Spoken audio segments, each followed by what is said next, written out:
không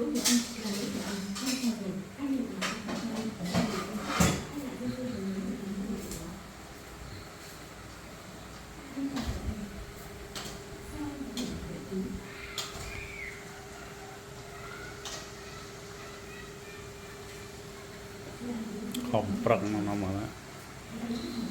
để còn phâu đó mà từ bàn màn bài đó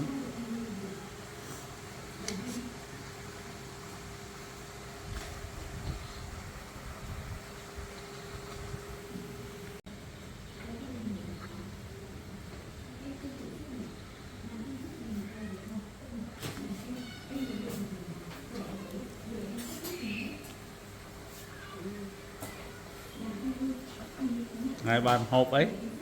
hổ chọn lúc đó hồng này trà sạch men còn cây kho lôm lòm lồng tờ men kho đọc ven phèn thế